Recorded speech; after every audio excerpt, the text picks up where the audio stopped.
शंभो शंभो शंभो। जय श्री कृष्णा, जय श्री राधे, जय गौ माता, जय गंगा, जय नर्मदा, जय भगवती दुर्गा और समस्त जो भी देवता हैं उन सबको मैं बारंबार साष्टांग प्रणाम करते हुए अपनी वाणी को प्रारंभ करता हूँ। यहाँ उपस्थित जितने भी हैं, मैं भीड़ पर विश्वास नहीं करता। भीड़ तो बहुत होती है हमेशा चुनावों में। देखो आप, एक के ऊपर एक चढ़ रहे हैं, बिल्कुल बाजू से खड़े होकर फोटो उतरवा रहे हैं, पीछे से पुलिस वाले लट्ठी चला रहे हैं, मगर फिर भी उनके मुख्यमंत्री के साथ खड़े हैं, घर में टांग रहे हैं। अरे इन फोटोओं से कुछ नहीं बनेगा काम। ये फोटोएं आपको संभवतः फुटपाथ पर ला सकती है, मगर इनकी फोटोएं यदि आपके हृदय में उतर गई तो आप जमीन से आसमान छू सकते हैं। उसका प्रमाण डब्बू जैन का परिवार है, जिसने माँ को बाप को अपने केवल भोजन पानी की व्यवस्था देने वाला न समझ के बल्कि भगवान मानकर अपने हृदय में निवास किया। तो आज जो व्यक्ति कुछ नहीं था, आज वो व्यक्तित्व का धनी हो गया। ऐसे कर्मों में यदि आप अपनी औलादों को, अपने पतियों को, अपने भाइयों को लगाओगे तो निस्संदेह भारतवर्ष जो भारत माता कहलाता है, हमारी माता की इज्जत कभी नहीं जाएगी। पर हमने देखा है कि हम अपने आप को ही विशेष मानते।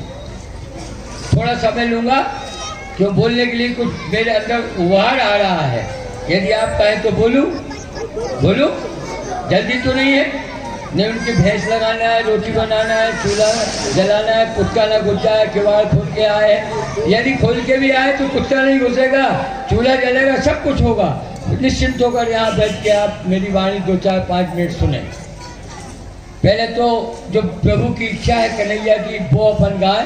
भजन कम गाता हूँ, गाता ही नहीं, क्यों गायक नहीं हूँ मैं, आप लोग हैं गायक। सर्वे भवन्तु सुखिना, सर्वे भवन्तु सुखिना, सर्वे भवन्तु सुखिना, सर्वे भवन्तु सर्वे सुखिना, भवन्तु सुखिना। सर्वे भवन्तु आप सुखिना। यहाँ आई हैं केवल अपने सुख के लिए नहीं, आपके मन में ये भाव हो कि मैं आई हूँ, मन पड़ोसन नहीं आ पाई किसी कारणवश, हे भगवान कन्हैया, हे गौ माता, उनका भी आप सुखमय जीवन बना देना, तभी आपका धर्म स्थिर होगा। और केवल अपने लिए आई है और अपने लिए मांग रही है तो ये धर्म चंचल होगा, कभी बनेगा कभी मिटेगा। स्थायी धर्म तो ये है कि हर व्यक्ति के अंदर सबको सुख मांगने की आदत हो, सबके लिए सुख प्रदान हो। भगवान से ये निवेदन करें तो आप सौभाग्यवती रहेंगी, आपका घर आनंद में डूबा रहेगा। सर्वे संतु निरामया, बोलो सर्वे सन्तु निरामया, सर्वे संतु निरामया, सर्वे सन्तु सर्वे निरामया, संतु निरामया। सर्वे सन्तु हे निरामया। भगवान कन्हैया, हे गौ माता, आज की हमारी प्रार्थना, आज की हमारी उपस्थिति आपके चरणों में इसलिए है कि ये पूरा संसार निरोगी हो जाए, नीरव शांति में जिए।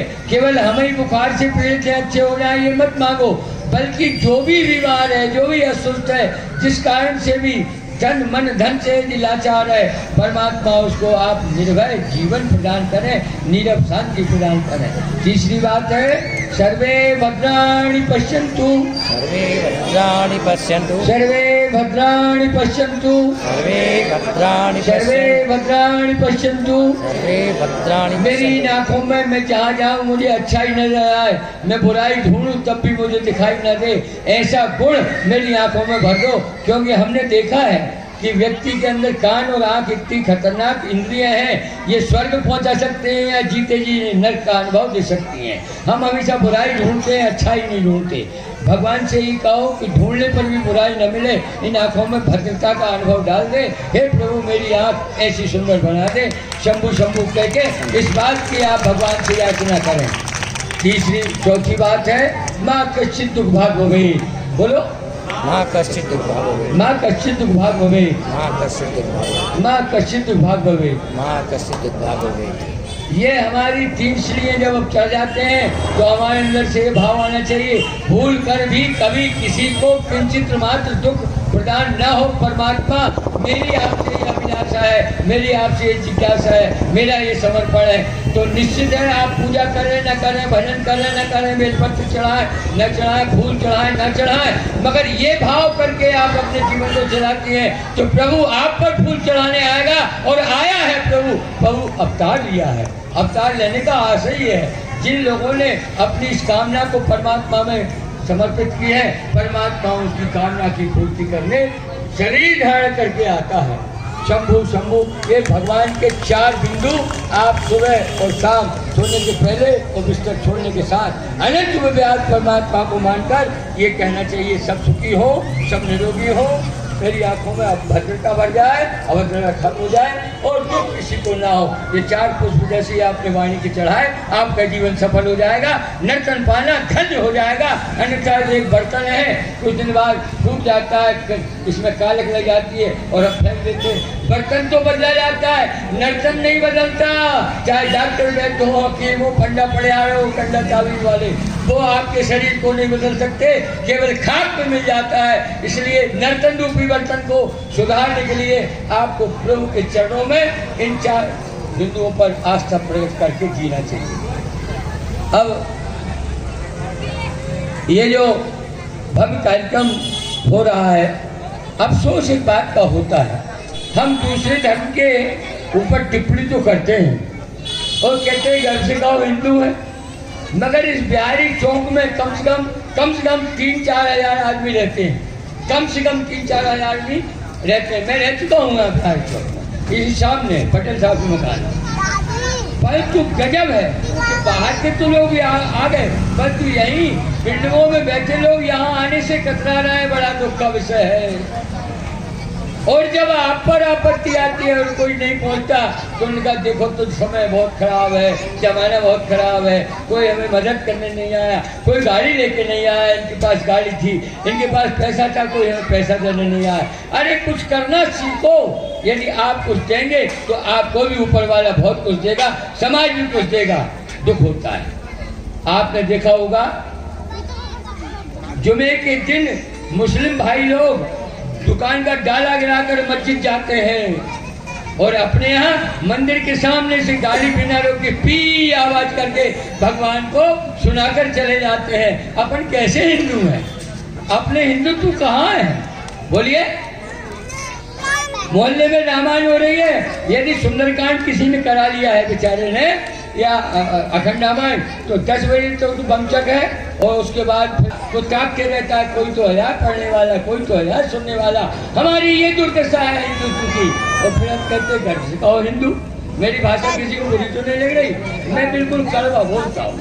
और कड़वा क्या होता है? खुले बुखार को उतार देती है। यदि इतने लोगों में किसी के दिल दिमाग में आ जाएगी ये बात, तो उसका घर मंदिर बन जाएगा और भगवान उसके आने के लिए तड़पेगा, नाचने या नाती, पोता या पोती के रूप में, इसमें संदेह नहीं। तो मेरा यही निवेदन है कि दूसरे के धर्म पर टिप्पणी करने के बजाय हम अपने धर्म की धारणा को ऐसी प्रबलता से बनाएं कि हमारा धर्म बिना संबोधन किए धारावत दिखाई देने लगे, गली कूचों में भी हिंदुत्व की आराधना होने लगे, तब तो हम हिंदू हैं, अर्थात नहीं तो बिंदु हैं। हम एक बिंदु के रूप में वहीं की वहीं घूम रहे हैं। एक बात और, कॉन्वेंट शुरू हो गए हैं, इंग्लिश पढ़ाने की होड़ लगी है, इतने से बच्चों को मार मार के सवेरे माता है मैंने एक तो वजनदार बस्ता टांग दे, वो रो रहा है, ओ भाई भेज भेजा रहे हैं, स्कूल जा। वो ABCDEFGHIJKLMNOPQRSTUWXY जय, वो XYZ किसी को जानता ही नहीं है, कौन एक्स है कौन जेड है, उसको कोई मतलब नहीं। अरे हमारे यहाँ तो का खा गा प्रथम, क्या भैया आप स्कूल चलाते, का खा गा, का यानी कर्म, पहले कर्म करो फिर खाओ और फिर गतिमान हो जाओ और गाओ। ये तो पढ़ाई का अर्थ निकलना चाहिए, परंतु हमने ये नहीं सीख पाए। हम तो ABCDEFG, हमारी भारत हरी सिखाती थी का, फिर कहती थी खा खा का खा का, आप लोग भी पढ़ी होंगी। 3 ही अक्षर समझ लो, जिंदगी में बहुत मिल जाएगा। 3 अक्षर नहीं समझ पाए तो जिंदगी में लवाला पुस्तकों का ढेर, मूल पर भजन बन जाएगा, रद्दी में भी नहीं बिकेगा। इसलिए आपको ये ध्यान रखना होगा। एक बात और कहूंगा मैं, ये अहिंसा गौशाला है, लोग इसको जैन धर्म से क्यों जोड़ रहे हैं अकेले? क्योंकि जैन बालक इसका संचालन करता है। अरे अहिंसा परमो धर्म हमारी गीता कहती है, पर इस शरीर धर्म नहीं भाई, पर पीड़ा समझ भाई, हमारी रामायण कहती है, बाइबल कहता है, गुरु ग्रंथ साहब कहते हैं, अहिंसा हमेशा वो तत्व है जिसको आप अपने कर्म में, अपने मन में, अपने धन में प्रस्तुत करके भगवान की आराधना करते हैं तो भगवान आप पर प्रसन्न होता है। और अहिंसा का मतलब ये नहीं कि बकरा काटे या मुर्गा काटे वो हिंसा है। अरे वाणी से भी यदि किसी को कष्ट हो रहा है, सास की वाणी से बहू को, बहू की वाणी से सास को कष्ट हो रहा है तो वो दोनों हिंसा कर रही हैं। पति की वाणी से पति को कष्ट हो रहा है तो वो भी हिंसा है। पत्नी की वाणी से पति को कष्ट, आपकी वाणी से पड़ोसी कष्ट में है वो भी हिंसा है। आप अपने जीवन में इन बिंदुओं पर विचार करें तो अपने आप आपको कहना नहीं पड़ेगा अहिंसा परमोला, आप अहिंसावादी हो जाएंगे। यदि जैन बालक इस गौशाला को चला रहा है तो क्या हम अन्य वर्ण वाले इस गौशाला में सहयोग करेंगे तो क्या नरक में चले जाएंगे? क्या भाई? यदि गाय की सेवा में हम 50 रुपये 100 रुपये हर महीने यदि डाल दें, भाई स्कूलों में फीस बढ़ा रही है, अभी कोरोना काल में 5-5, 10-10, 15-15 लाख लगा के राम नाम सत्य है, सत्य वो लोग अब तक चले आए। बाप को हाथ बेटा में नहीं लगो, बेटा को हाथ बाप में नहीं लगो। अरे इस पूंजी का उपयोग क्या है? इस पूंजी का उपयोग यही है, परितार्थ इसका उपयोग करो। 100 रुपये में यदि 10 रुपये आप दिन भर में किसी गरीब को देते हैं, किसी ब्राह्मण के चरणों में देते हैं या मंदिर में चढ़ाते हैं तो 90 रुपये आपको 99 की उम्र देगा, बिना उपचार के, बिना अस्पताल के। और यदि आपने संग्रह किया तिजोरी में रखा तो बालक बड़े होकर आपको वृद्ध आश्रम में फेंक आएंगे, या फिर आप बीमार हो गए और इधर नली उधर नली और बाद में बालक हमसे आप कहते महाराज जी बहुत कष्ट में है पिताजी, मतलब उसका ये कि जल्दी उठा दो। अरे हम आप सेवा नहीं कर पा रहे तो क्यों ना हमारा धन इन चरणों में हम लगाएं, लुटो मत, परंतु कुछ प्रतिशत को दान धर्म में लगाना चाहिए। इतना बड़ा शहर है, कम से कम 15-20 हजार हिंदू होंगे। क्यों भाई गैरैया जी? आई थिंक 25,000 की 30,000 की आबादी में 15-20 हजार हिंदू होंगे।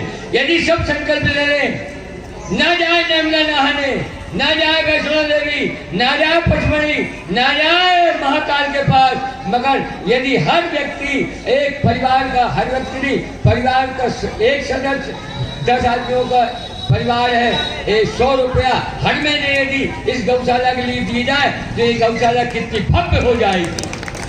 परंतु नहीं, वो तो जैन जला रहा हो तो जैन का कोई गंदा शब्द है?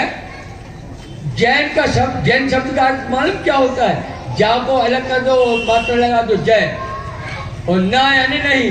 जो अपने कर्मों की जय नहीं जानना चाहता उसको जैन कहते हैं, और जो अपने कर्मों की जय कराता है वो न जैन है, न हिंदू है, न मुसलमान है, न सिख ईसाई है, वो केवल अहंकारी है, रावण जैसा।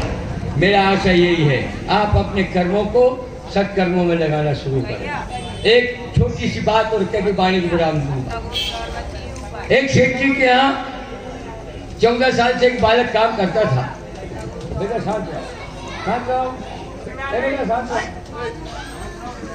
एक बालक कर्मचारी काम करता था 14 वर्षों से। जगन्नाथपुरी की यात्रा के लिए कुछ लोग जाने लगे। उसके मन में आया सेठ जी का, सेठ जी मैं भी जगन्नाथपुरी जाना चाहता हूँ, आप क्या होता? सेठ उसको बालक जैसा पालता था, नौकर नहीं मानता था। सेठ जी का बहुत अच्छी बात है बेटा, बहुत अच्छी बात है। वो जाने लगा, सेठ जी ने 100 रुपये अलग से दिए, कहा ये 100 रुपये ले जा बेटा, जगन्नाथपुरी की दान पेटी में डाल देना मेरी तरफ से। कहा हो। वो जब पहुंचा, ये सत्य घटना है, वो जब पहुंचा जगन्नाथपुरी के स्टेशन पे, एक भूखा बालक पैसे मांग रहा था कि भोजन करा दो।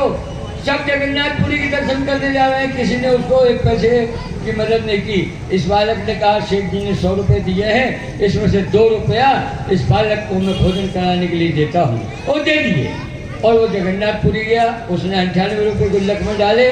जब वो लौटा, सेठ जी ने पूछा कि बेटा तुमने हमने जो पैसा दान में दिया था वो कर दिया? हाँ सेठ जी कर दिया।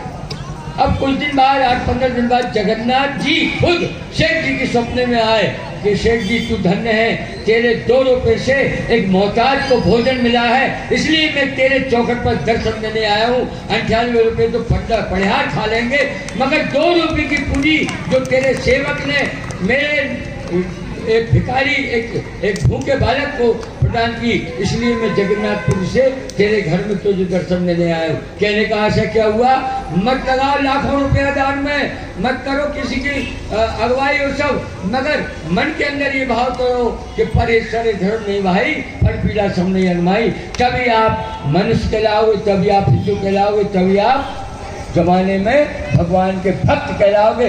केवल जाप कर लेना, पूजन कर लेना, बेलपत्र चढ़ा लेना, नवरात्रि में जल चढ़ाने चले जाना, नवरात्रि निकलने के बाद कोई खेरा पत्ती पे बोहारी लगावे नहीं जाएंगे भाई, हमने देखो गांव में। हाँ, मैं 9 दिन देवी जिंदा, 9 दिन के बाद देवी खत्म। अरे वाह यार, ये कैसा धर्म है। सतत धारावत जो धर्म चलता है उसको ही धर्म कहते हैं, बुरा मत मानना। कभी कभार आयत से भी भगवती को 1 लोटा जल चढ़ाने चले जाओ तो क्या आ जाए, भगवती प्रसन्न होगी कि तू धन्य है। वैसे तो मेरे ऊपर गंगा की धार तक बहा गई, नर्मदा की धार, पर आए दिन तो मेरे शरीर चचे न रहे, मैं बेटा तेरा सुहाग अमर रहो, क्योंकि तूने मेरे ऊपर 1 लोटा जल चढ़ा दिया। इसको धर्म कहते हैं। इसको कभी ये कर्म की गति से आपके जीवन में आ रहा है। जिसके कर्म में गति नहीं होगी उसकी मति भ्रष्ट हो जाएगी, और जिसकी मति भ्रष्ट होती है तो जहाँ कुमति तहाँ नहीं, जहाँ कुमति तहाँ विपत्ति निधाना। जैसी कुमति हुई तो विपत्ति हो ढेर लगता है, मोड़ाई गाड़ी है तो मोड़ी भी नहीं सुने, पति भी नहीं सुने। और जहाँ सुमति तहाँ संपत्ति लाना। सुमति कैसे आती है, सुमति ऐसे आती है, आपकी मति विवेकशील हो जाए तो आपका जीवन सार्थक होगा। इन्हीं शब्दों के साथ पुनः अच्छा एक बात और है, अब ठंड का सीजन आ रहा है, यहाँ सब सेठ लोग बैठे हैं। क्या भाई बोलू मोटू, अरे 10-10 कुंटल 15-20 कुंटल लकड़ी यहाँ यदि पटकवा दी जाए तो कोई हर्जा नहीं।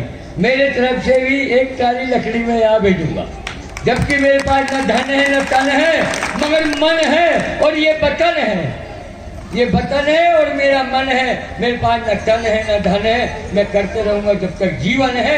इसी को मैं धन मानता हूँ और प्रभु की मेरे ऊपर कृपा होती है।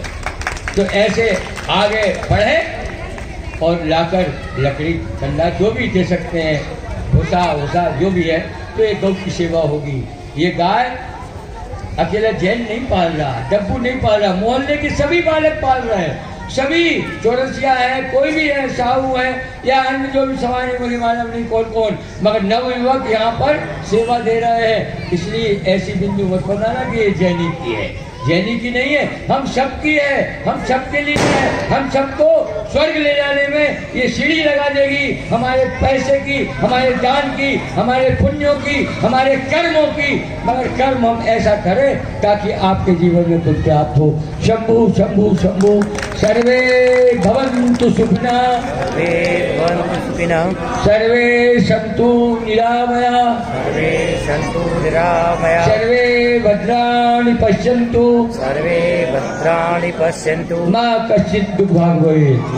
आप सब ने हमें जो मान सम्मान ने दिया, ये थोड़ा हमें नुकसानदेह है। कहीं इसको हमने अंदर वाले ईगो के अंदर फीड कर दिया तो हम धूल में मिल जाएंगे। कोई दिन तो बुलाएं, कोई दिन बाद बुलाएं। मेरी कोई बुराई करता है, मेरे विषय में कोई भी अपशब्द बोलता है तो मेरा मन होता है कि इसे पुरस्कार दूं, क्योंकि वो मेरे दुर्गुणों को निकालने की चेष्टा कर रहा है। क्योंकि कबीर ने कहा है, क्या कबीर का दोहा याद कबीरा बोलो तो कोई है, सब पढ़े लिखे। निंदक नीरे राखिए आंगन कुटी छलाए, और बिन पानी साबुन बिना निर्मल करे सुबह। ऐसे ना हमें भजन बताना और अहंकार मत डूब जाला कि मेरा अपमान हुआ है।